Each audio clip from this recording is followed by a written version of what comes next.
vais lire un passage dans la Genèse.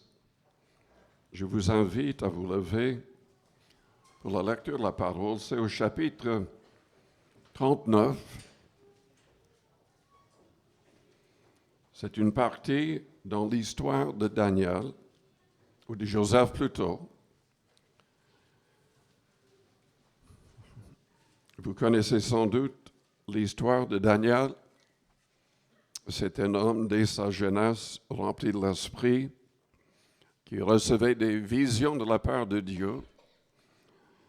Et il était intègre, il gardait un cœur pur, une vie sainte.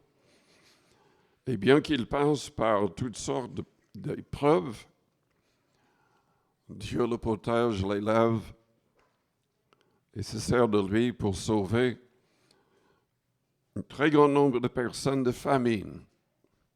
Une famine qui a troublé cette partie du monde pendant 7 ans. Mais au milieu de tout cela, nous avons cette partie de son histoire. Et je lis à partir du verset 7. Après ces choses, il arriva que la femme de son maître porta les yeux sur Joseph et dit, couche avec moi. Joseph était esclave dans la maison de Potiphar. Il refusa et dit à la femme de son maître, voici mon maître ne prend avec moi connaissance de rien dans la maison. Il a remis entre mes mains tout ce qui lui appartient. Il n'est pas plus grand que moi dans cette maison, et il ne m'a rien interdit, excepté toi, parce que tu es sa femme. Comment ferais-je un aussi grand mal et pécherais-je contre Dieu?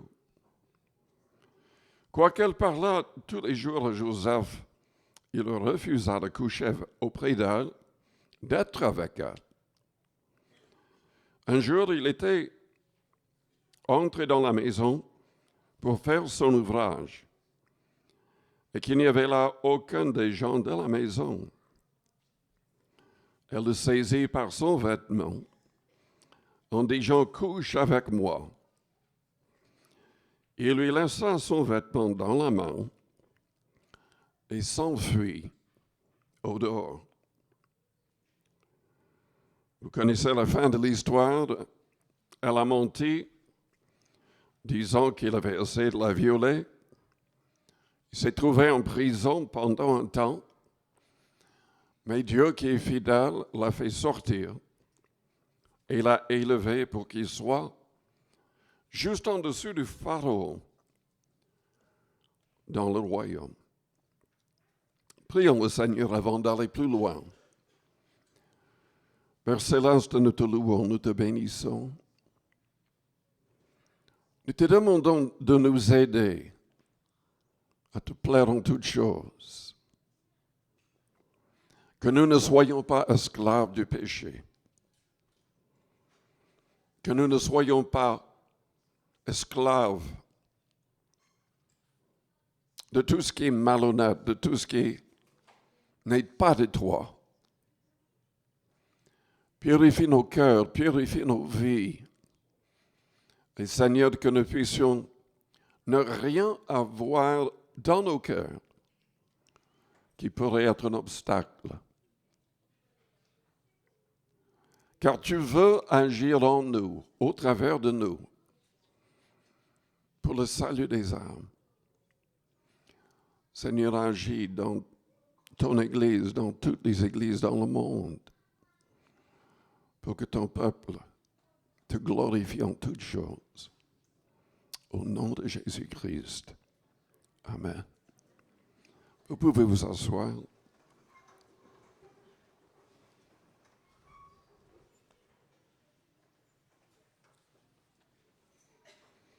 Le Saint-Esprit me pousse ce matin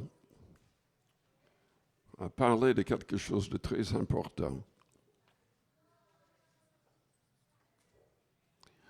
La Bible nous dit de fuir deux choses, surtout. De fuir toute forme de sexualité hors mariage légal, appelé l'impudicité. La Bible nous appelle aussi à fuir toutes les formes d'idolâtrie. Dans 1 Corinthiens chapitre 6,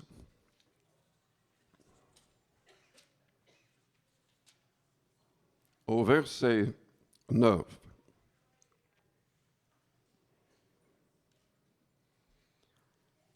nous lisons, ne savez-vous pas que les injustes n'hériteront point le royaume de Dieu? Ne vous y trompez pas, ni les impudiques, c'est traduit par fornicateur dans certaines Bibles, ni les idolâtres, ni les adultères, ni les efféminés, ni les homosexuels, traduit par infâme dans certaines Bibles, ni les voleurs, ni les cupides, ni les ivrognes, ni les outrageux, ni les ravisseurs n'hériteront le royaume de Dieu. Et c'est là ce que vous étiez, quelques-uns de vous. Mais vous avez été lavés, mais vous avez été sanctifiés, mais vous avez été justifiés au nom du Seigneur Jésus-Christ et par l'Esprit de notre Dieu. Un peu plus loin, au verset 17, nous lisons « Celui qui s'attache au Seigneur est avec lui un seul esprit. Fuyez l'impudicité. » Quelque autre péché qu'un homme commette, ce péché est hors du corps. Mais celui qui se livre à l'impudicité pêche contre son propre corps. Il y a énormément de gens touchés par toutes sortes de maladies à cause de l'impudicité. Ne savez-vous pas que votre corps est le temple du Saint-Esprit qui est en vous et que vous avez reçu de Dieu et que vous ne vous appartenez point à vous-même, car vous avez été rachetés à un grand prix. Glorifiez donc Dieu dans votre corps et dans votre esprit qui appartient à Dieu. Jésus-Christ est allé encore plus loin, car selon Matthieu 5 au verset 27, il a dit, si un homme regarde une femme pour le convoiter dans son cœur, il a déjà commis un adultère avec elle. C'est la raison pour laquelle les chrétiens, les vrais chrétiens, évitent la pornographie, les films érotiques, et veillent sur toute pensée mauvaise qui pourrait entrer dans leur esprit. Le diable peut planter des choses mauvaises et impures en nous directement. Et nous devons, au nom de Jésus-Christ, chasser ces choses. Paul parle de son ministère et du fait qu'il avait été envoyé pour que les païens soient complètement changés et que toute pensée soit captive à la pensée de Jésus-Christ. C'est très important que nous soyons purifiés à l'intérieur. Qui verra Dieu selon le Christ? Celui qui aura un cœur pur. Est-ce que vous avez un cœur pur? Dans les Proverbes, la Bible dit, nous invite, nous encourage à garder nos cœurs plus que toute autre chose. Dieu peut nous aider par l'Esprit Saint si nous comprenons ce que Dieu demande. Fuyez l'immoralité, l'impudicité. Et la Bible dit aussi que nous devons fuir toutes les formes d'idolâtrie. Dans Corinthiens 10, au verset 7, ne devenez point idolâtres, comme quelques-uns d'eux. Paul ici est en train de parler d'Israël à l'époque de Moïse. Moïse était sur la montagne, recevant les 10 commandements, et en bas, ils se sont livrés à l'idolâtrie. Ils ont commencé même à danser autour du veau d'or. Cela a suscité la convoitise et des milliers de personnes ont commis l'impudicité, des adultères. Et la Bible dit que 23 000 sont morts à cause de cette perversité. Ne devenez point idolâtres comme quelques-uns d'eux, selon qu'il est écrit, le peuple s'assit pour manger et pour boire, puis ils se levèrent pour se divertir. Ne nous livrons point à l'impudicité, comme quelques-uns d'eux s'y livrèrent, de sorte qu'il en tomba 23 000 en un seul jour. Ne tentons point le Seigneur, comme le tentèrent quelques-uns d'eux qui périrent par les serpents. Ne murmurez point, comme murmurèrent quelques-uns d'eux qui périrent par l'exterminateur. À l'époque, très souvent, et même la plupart du temps, l'idolâtrie était liée à l'impudicité, à des adultères. La Bible explique que quand il y a une statue, une idole, quand on se met à genoux devant l'ouvrage de ses mains, il se met en contact avec des démons. Ces objets n'attirent pas l'Esprit Saint, mais attirent des démons. Il y a des gens qui n'ont pas des statues liées à de fausses divinités, mais ont quand même des idoles avec des porte-bonheur, des gris-gris. Nous essayons, avant de baptiser les gens, de les avertir. Je me rappelle au début de l'Église, on avait averti, mais tous n'écoutaient pas. Après leur baptême, après son baptême, un homme est venu à l'Église. Pendant le temps de louange et de prière, cet homme est tombé inconscient et ne respirait pas. Plusieurs personnes, poussées par l'Esprit Saint, ont cherché dans les poches de sa veste, ont trouvé des gris-gris. En les enlevant, en priant pour lui, il a commencé à respirer de nouveau. Dans une autre église, j'ai prêché plusieurs fois et il y avait une femme qui, chaque fois qu'il y avait la louange, tombait inconsciente et ne respirait pas. Les gens priaient pour elle, elle recommençait, mais en fait, elle avait une petite boîte en métal avec les cheveux de son amant. Une idole. Une idole. Dans les 10 commandements, il y a un des commandements contre l'idolâtrie, contre le fait d'avoir quoi que ce soit ressemblant aux choses sur terre ou dans le ciel, que nous ne devons jamais nous mettre à genoux devant des objets.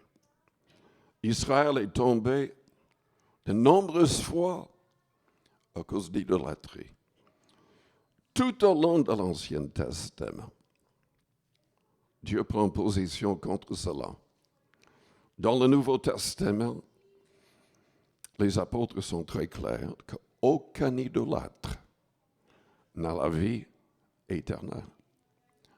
Selon l'Apocalypse 21, verset 8, tous les idolâtres seront jetés dans les temps de feu, avec les menteurs, les adultères, les impudiques, les voleurs et tous les autres qui sont mentionnés.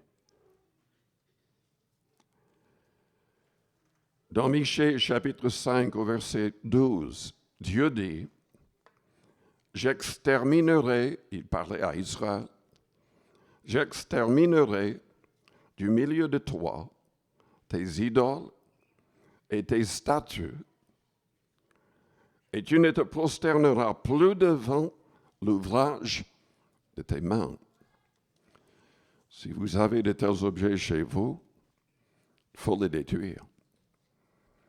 Il ne faut pas en avoir à la maison parce que vous êtes en train d'attirer la malédiction sur vous-même et sur votre maison. Ces choses ne vont pas apporter le bonheur, mais le malheur. Et même le malheur est éternel. Le problème, comme je l'ai déjà dit, l'idolâtrie peut aller plus loin qu'une simple statue. Nous pouvons avoir une personne comme idole. Dans Actes chapitre 12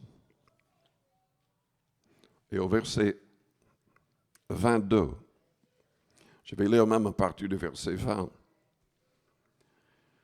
Hérode avait des dispositions hostiles à l'égard des Tyriens et des Sidoniens. Mais ils vinrent le trouver comme un accord, et après avoir gagné Blaste, son chambellan, ils sollicitèrent la paix parce que leur pays tirait sa subsistance de celui du roi. Un jour fixé, Hérode, revêtu de ses habits royaux et assis sur son trône, les harangua publiquement. Le peuple s'écria, « Voix d'un Dieu et non d'un homme. »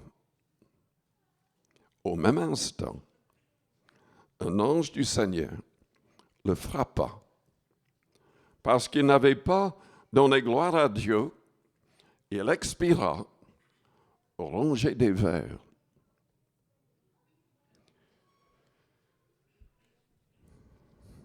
Nous pouvons faire de notre travail, de notre vie, une idole. Dans Daniel chapitre 4, au verset 30,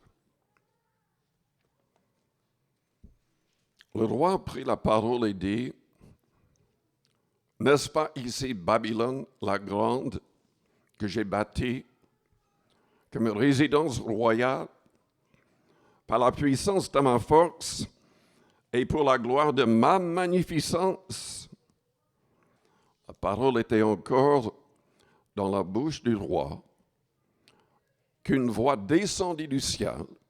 « Apprends, roi Nabuchodonosor, qu'on va t'enlever le royaume. On te chassera du milieu des hommes. Tu auras ta demeure avec les bêtes des champs. On te donnera comme au bœuf de l'herbe à manger, et 7 ans passeront sur toi, jusqu'à ce que tu saches que le Très-Haut domine sur le règne des hommes et qu'il le donne à qui il lui plaît. » Daniel avait averti Nabuchodonosor de renoncer à l'orgueil. Et son cœur en était rempli.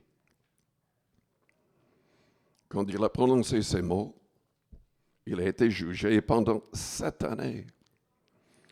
Il était hors de sens, mangeant de l'herbe comme une bête sauvage. Dieu l'a guéri à la fin, l'a élevé, mais nous pouvons faire de notre travail une idole. En fait, tout ce qui passe avant le Seigneur est une idole. Souvent, moi je connais des gens, le Seigneur leur a parlé, a demandé à ceux qu'ils abandonnent tout pour le suivre, même pour prêcher l'Évangile, ils ont refusé.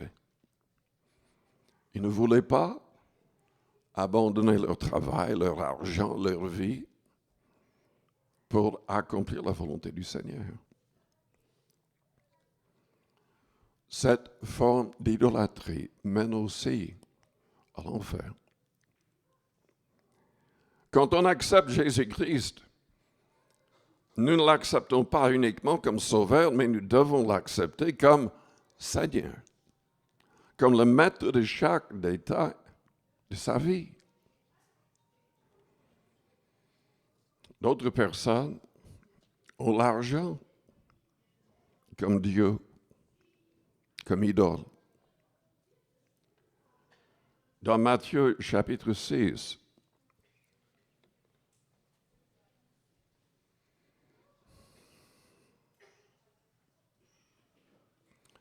peut-être que je vais lire en premier dans Éphésiens chapitre 5.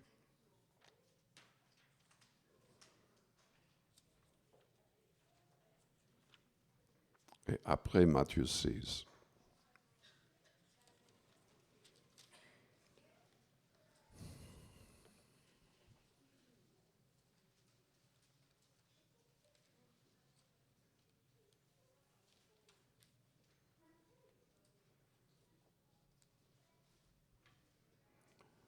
Je lis à partir du verset 3 que l'impudicité, qu'aucune espèce d'impureté et que la cupidité, c'est-à-dire l'amour de l'argent, l'amour égoïste pour l'argent, égocentrique, ne soit pas même nommé parmi vous ainsi qu'il convient à des saints. Qu'on n'entend ni paroles déshonnêtes, ni propos insensés, ni plaisanteries, choses qui sont contraires à la bienséance. Qu'on entend plutôt des actions de grâce. Car sachez-le bien, aucun impudique ou impur ou cupide, c'est-à-dire idolâtre, n'a d'héritage dans le royaume de Christ et de Dieu. La cupidité est une idolâtrie. Nous avons malheureusement trop de personnes dans les églises qui sont cupides et qui, croyant comprendre l'Évangile, ne prêchent pas la parole de Christ, mais sont en train d'enseigner la cupidité avec la fausse doctrine de prospérité. Nous devons chercher à prospérer. C'est biblique. Selon Éphésiens 4, verset 28, que celui qui dérobait ne dérobe plus, mais qu'il travaille avec ses mains faisant ce qui est bien pour avoir de quoi donner à celui qui est dans le besoin. Donc Dieu veut qu'on prospère, qu'on travaille, qu'on essaie d'avoir de quoi donner. Mais être cupide, vouloir être riche pour soi-même, est péché. Être attaché à l'argent ainsi est une idolâtrie.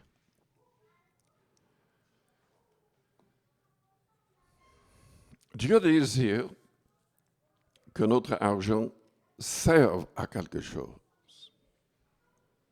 Pas simplement pour nous nourrir,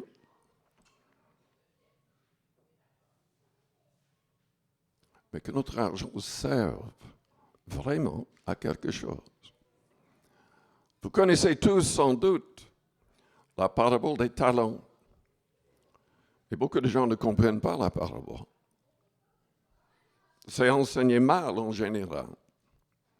Déjà, le mot talent dans la Bible n'est pas le mot comme nous le comprenons. Le mot talent, à l'époque, était un mot utilisé simplement pour une grande somme d'argent. Selon cette parabole, Dieu, le maître,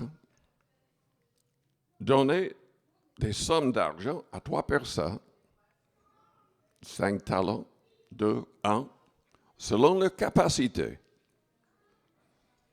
Et il demandait à ces personnes de faire valoir cet argent,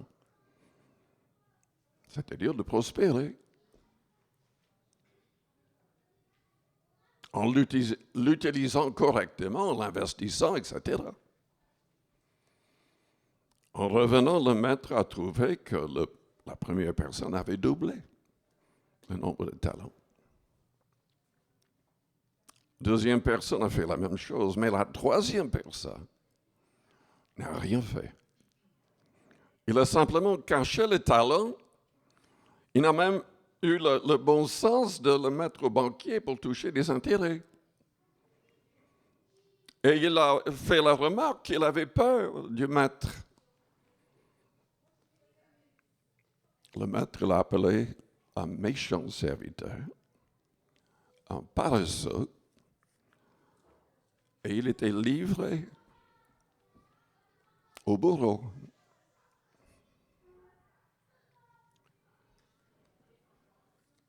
Dieu veut, si on n'est pas appelé au ministère où on n'a pas le droit, en général, de travailler en dehors du service pour le Seigneur. Beaucoup doivent le faire, beaucoup doivent quand même travailler en dehors. Mais en général, c'est vraiment la volonté du Seigneur que si quelqu'un a un vrai ministère, que cette personne puisse vivre l'Évangile. Mais ceux qui n'ont pas de tel ministère sont appelés à travailler, à prospérer. Mais ce n'est pas ce faux message de prospérité où les gens sont en train de dire, mais vous êtes des fils et des filles du roi. Vous devriez passer votre temps en vacances dans les meilleurs hôtels 5 étoiles. Vous devrez manger dans les meilleurs restaurants, vous devrez avoir les plus belles voitures, les plus grandes maisons. Ça, c'est un message de cupidité. Ça n'est pas en aucune manière le message du Christ. Est-ce qu'on peut devenir riche? Évidemment, c'est possible si on travaille. Même les gens du monde deviennent riches. Et tous ne le font pas de manière malhonnête. Ils travaillent. Ils étudient à l'école. Ils font toutes sortes de choses. Mais le Seigneur a dit quoi? Dans Matthieu 6. Vous savez que je ne suis pas comme certains contre le principe de la dîme, de donner 10%. Mais en fait, si Hébreux chapitre 7 parle du fait que la dîme est destinée au Christ, ce n'est pas le message que nous avons dans le Nouveau Testament, le message complet. Même dans l'Ancien Testament, la dîme n'a jamais été même le minimum. Beaucoup de gens ne comprennent pas ça. Il y a beaucoup de gens qui se disent, mais enfin, si je donne 10%, c'est tout ce que je dois faire. Ça n'a jamais été le message. Si vous lisez attentivement l'Ancien Testament, il est vrai qu'il y a un passage qui dit que la dîme appartient à Dieu. Les Israélites devaient même donner 10% de tout ce qu'ils avaient, même dans leur jardin, etc., etc. Ils devaient tout rapporter au trésor du temple pour soutenir les Lévites qui s'occupaient du temple. Mais ils devaient aussi mettre une deuxième dîme de côté afin de faire les pèlerinages tous les ans. 3 fois par année, les hommes en tout cas devaient aller à Jérusalem pour les fêtes juives. C'était obligatoire. Ils devaient tous les 3 ans mettre notre dîme de côté, en plus, pour soutenir les pauvres. En réalité, si on fait le calcul, les Juifs mettaient de côté, donnaient 23% par an, non pas 10%. Et en plus que cela, Dieu demandait à ce que son peuple donne des offrandes volontaires. Et quand il s'agissait de construire le temple ou de préparer les ustensiles, c'était volontaire. Tout était construit en plus que les dîmes de manière volontaire. Donc en fait, donner une simple dîme n'a jamais fait partie, n'a jamais été même le minimum que Dieu demandait à son peuple. Et dans le Nouveau Testament, qu'est-ce que le Seigneur a dit? Au chapitre 6, au verset 19. Ne vous amassez pas des trésors sur la terre, où la teigne et la rouille détruisent, et où les voleurs percent et dérobent. Mais amassez-vous des trésors dans le ciel, où la teigne et la rouille ne détruisent point, et où les voleurs ne percent ni ne dérobent. Car là où est ton trésor, là aussi sera ton cœur. Là est la lampe du corps, si ton œil est en bon état, ton corps sera éclairé. Et si ton œil est en mauvais état, tout ton corps sera dans les ténèbres. Si donc la lumière qui est en toi est ténèbres, combien seront grandes ces ténèbres? Nul ne peut servir de maître. Car où il haïra l'un et aimera l'autre, où il s'attachera à l'un et méprisera l'autre. Vous ne pouvez servir Dieu et Mammon, qui était le mot pour le Dieu de la richesse. C'est pourquoi je vous dis, ne vous inquiétez pas pour votre vie de ce que vous mangerez, ni pour votre corps de quoi vous servez Dieu. Enfin, le reste, il parlait à ses disciples qui devaient prêcher l'Évangile et vivre de l'Évangile. Mais nous voyons dans tout cela 2 choses. L'argent peut être un faux Dieu, une idole. Et le Seigneur veut en fait qu'on ne soit pas attaché à l'argent du tout. Qu'on soit prêt à tout donner pour aider les autres. Tout au long des évangiles, on voit que le Seigneur poussait vraiment les gens à être détachés de l'argent. Quand le jeune homme riche est venu lui demandant comment être sauvé, il lui a parlé des commandements. Le jeune homme a dit, mais je suis les commandements depuis ma jeunesse. Et le Seigneur lui a dit, il te manque une chose. Vends tout ce que tu as. Donne-le aux pauvres et viens me suivre. Il est parti tout triste. Il n'a pas saisi la vie éternelle. Parce qu'il avait de très grandes richesses, il ne voulait pas s'en débarrasser.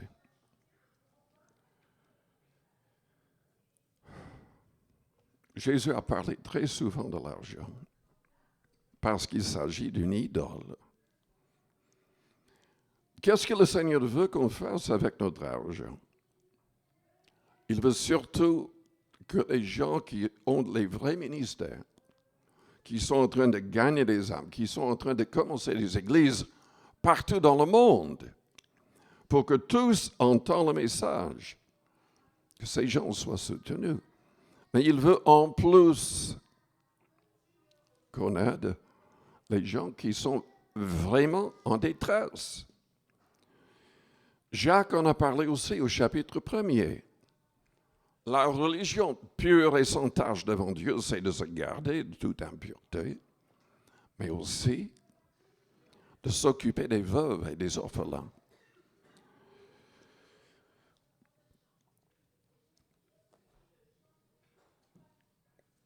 Est-ce que vous soutenez les orphelins? Peut-être que Dieu voudrait que vous adoptiez un enfant ou des enfants.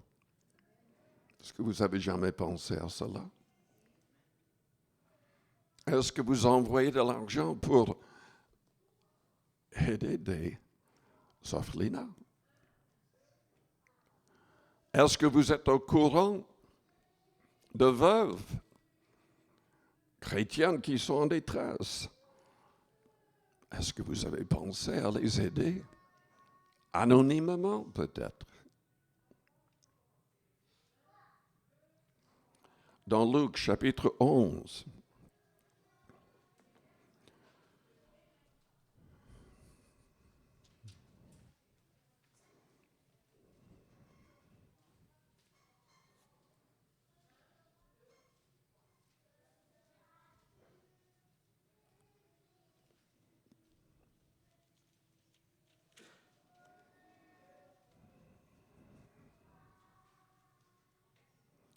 au verset 37. Pendant que Jésus parlait, un pharisien le pria de dîner chez lui.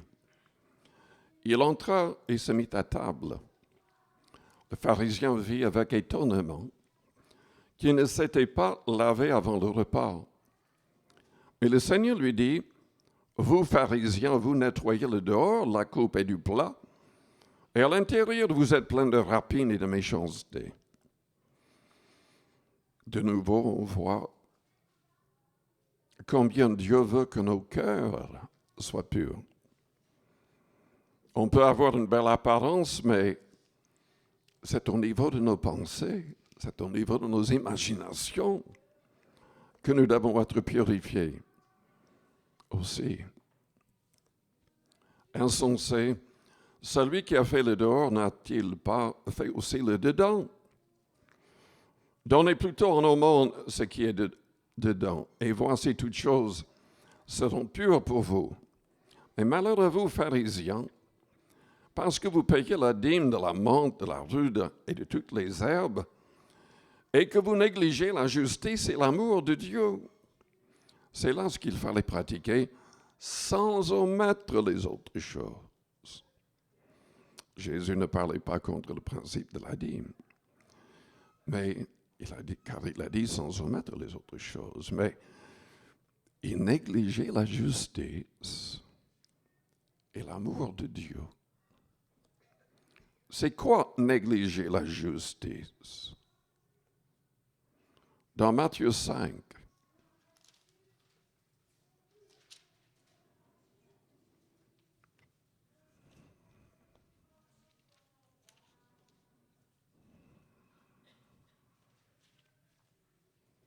excusez-moi, chapitre 6. Gardez-vous de pratiquer votre justice devant les hommes. Donc, il est en train de parler de justice ici, de ce que la Bible signifie par justice. Gardez-vous de pratiquer votre justice devant les hommes pour en être vu Autrement, vous n'aurez point de récompense auprès de votre Père qui est dans les cieux. Lors donc que tu fais l'aumône, Jésus avait mentionné l'aumône quand il parlait avec les pharisiens. Les pharisiens donnaient la dîme, mais n'allaient pas plus loin. Dieu voulait qu'ils donnent des aumônes aussi. Et c'est ça, l'aumône, c'est aider les pauvres. Lors donc que tu fais l'aumône, ne sonne pas de la trompette devant toi, comme font les hypocrites dans les synagogues et dans les rues, afin d'être glorifiés par les hommes. Je lisais l'autre jour, j'ai vu une photo d'un roi dans un pays arabe, où justement il sonnait la trompette devant sa venue, parce qu'une fois par an, il passait dans les villages, dans les villes, donnant beaucoup d'argent aux pauvres. Jésus condamne de telles choses. Je vous le dis en vérité, ils reçoivent leur récompense. Mais quand tu fais l'aumône, que ta main gauche ne sache pas ce que fait ta droite, afin que ton aumône se fasse en secret. Et ton Père qui voit dans le secret te le rendra.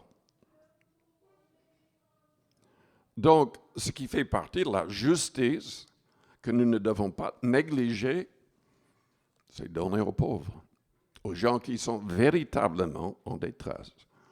Il ne s'agit pas d'aider quelqu'un qui ne veut pas travailler, pour être très clair à cet égard. Mais il y a des gens qui ont vraiment besoin de notre aide, comme certaines veuves et orphelins, etc. Lorsque vous priez, donc la prière fait partie de la justice. Apparemment, les pharisiens ne priaient pas assez. Lorsque vous priez, ne soyez pas comme les hypocrites qui aiment à prier debout dans les synagogues et au coin des rues pour être vus des hommes. Je vous le dis en vérité, ils reçoivent leur récompense. Et quand tu pries, entre dans ta chambre, ferme ta porte et prie ton Père qui est là dans le lieu secret. Et ton Père qui voit dans le secret te le rendra. Il est biblique de prier ensemble. Mais quand nous prions ensemble, prions véritablement. Qu'est-ce que je veux dire? On prie Dieu. On ne prie pas pour être entendu des autres. Quand on prophétise le message qui vient de Dieu et non pas, nous n'ajoutons rien pour que les autres entendent. Est-ce que vous comprenez ce que je veux dire?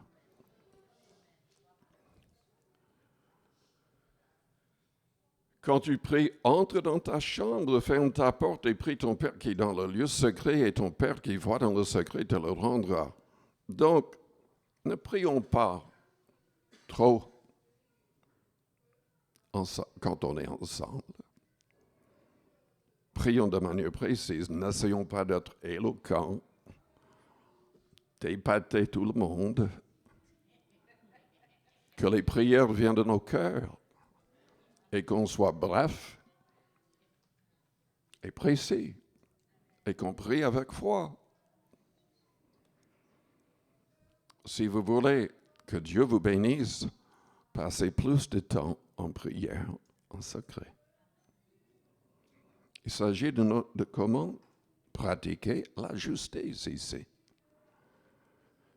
En priant, ne multipliez pas de vaines paroles, comme les païens, qui s'imaginent qu'à force de paroles, ils seront exaucés. Ne leur ressemblez pas, car votre Père sait de quoi vous avez besoin, avant que vous le lui demandiez. Voici donc comment vous devez prier. Notre Père qui est aux cieux, que ton nom soit sanctifié. Il s'agit du nom Père. Jésus a sanctifié ce nom-là, Père. Il n'a jamais prié utilisant un autre nom pour Dieu. Il a dit Père quand il priait, et pas autre chose. Il a dit mon Dieu 2 fois sur la croix, mais le nom qu'il a partagé avec le monde et que nous devons utiliser dans la prière, c'est le nom Père. Notre Père qui es aux cieux, que ton nom soit sanctifié, mis à part, que ton règne vienne. N'oublions pas que Jésus, dans Matthieu 23, a interdit à ses disciples d'accepter le titre Père, ou Rabbi, ou directeur. Il a dit, il est un seul Père. Il est au ciel. Il a sanctifié ce nom. Que ton règne vienne. Oui, nous devrions prier. Que le monde soit sous le contrôle du Seigneur et qu'il revienne bientôt. Que ta volonté soit faite sur la terre comme au ciel. Donne-nous aujourd'hui notre pain quotidien. Nous ne devrions pas demander des richesses pour nous-mêmes, toutes sortes de choses éphémères. Nous pouvons demander à ce qu'il nous aide si nous voulons vraiment donner aux autres. Pardonne-nous nos offenses comme nous aussi nous pardonnons à ceux qui nous ont offensés. Ne nous induis pas en tentation, mais délivre-nous du mal. Car c'est à toi qu'appartiennent dans tous les siècles le règne, la puissance et la gloire. Amen. Ensuite, il dit que nous devons pardonner et que nous devons jeûner en secret, plus que autrement. Lorsque vous jeûnez, ne prenez pas un air triste, comme les hypocrites qui se rendent le visage tout défait pour montrer aux hommes qu'ils jeûnent. Je vous le dis en vérité, ils reçoivent leur récompense. Je ne veux pas que vous me disiez que vous avez jeûné 1 jour, 2 jours, 3 jours, 3 semaines, 1 mois. Vous perdez votre récompense si vous en parlez. Faites-le en secret.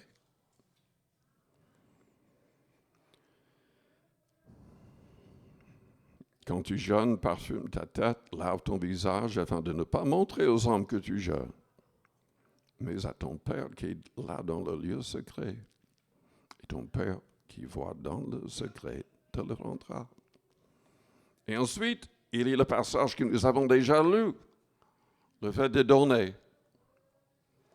On le fait en secret, le plus possible. Amen. N'importe quelle personne, n'importe quel objet, n'importe quel plaisir peut devenir une idole. Et aucun idolâtre n'a la vie éternelle. Je vais lire un dernier passage pour terminer. Dans Matthieu 10,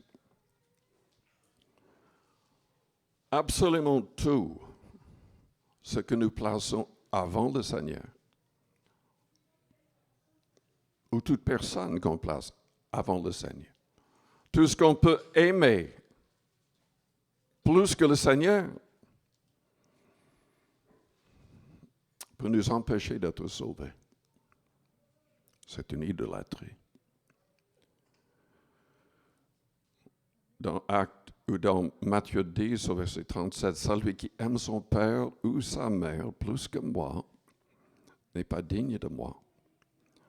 Celui qui aime son fils ou sa fille plus que moi n'est pas digne de moi. Celui qui ne prend pas sa croix et ne me suit pas n'est pas digne de moi. Celui qui conservera sa vie la perdra, et celui qui perdra sa vie à cause de moi la retrouvera. Il y a des années, je prêchais concernant le retour du Christ. Le soir, une jeune fille est allée chez elle et elle rêvait. Dans le rêve, elle imaginait qu'elle était en train d'être enlevée pour rencontrer le Seigneur dans les airs. Mais tout d'un coup, elle s'est arrêtée en plein air et s'est rendue compte qu'elle avait un cordon autour de la jambe, lié à quelque chose en bas, sur terre. Elle ne montait pas plus haut pour rencontrer le Seigneur. En fait, elle était pianiste, elle aimait la musique, elle passait tout son temps jouant au piano, répétant. Et elle avait mis de côté sa vie en Christ. Et elle s'est rendue compte que cette chose est devenue une idole qui pourrait l'empêcher d'être acceptée par le Seigneur. Est-ce que vous avez une idole dans votre vie? Est-ce qu'il y a quelque chose qui vous empêche de servir le Seigneur, de glorifier le Seigneur? Je vous invite à fermer vos yeux, à courber vos fronts. Avec les yeux fermés, les fronts courbés, je vous demande d'analyser votre cœur, votre vie. Premièrement, est-ce que vous avez un cœur pur? Ou est-ce que vous avez un cœur impudique? Peut-être que ce n'est même pas uniquement un problème de cœur, vous êtes en train de commettre la fornication ou un adultère. Repentez-vous. Si vous voulez sauver votre âme, mettez-vous en règle. Est-ce que vous êtes idolâtre?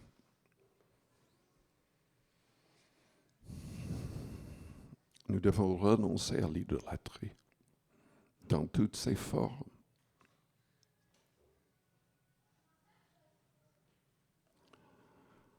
Peut-être que vous êtes là et vous n'avez jamais donné votre vie, votre cœur au Seigneur. Ou vous l'avez fait à moitié. Vous n'avez jamais permis que Jésus soit le Seigneur de chaque détail. Quand nous gardons quoi que ce soit, cette chose est une idole. Cette chose est une idole. Pendant que les yeux restent fermés, les fronts courbés, si vous voulez vraiment être en règle avec le Seigneur et vous avez besoin de prière, faites-moi signe en élevant votre main juste pour un instant. Vous pouvez l'abaisser après. Merci, il y a plusieurs personnes. Oui. Amen. Père Céleste, je prie pour toutes ces personnes qui sont assez honnêtes pour le confesser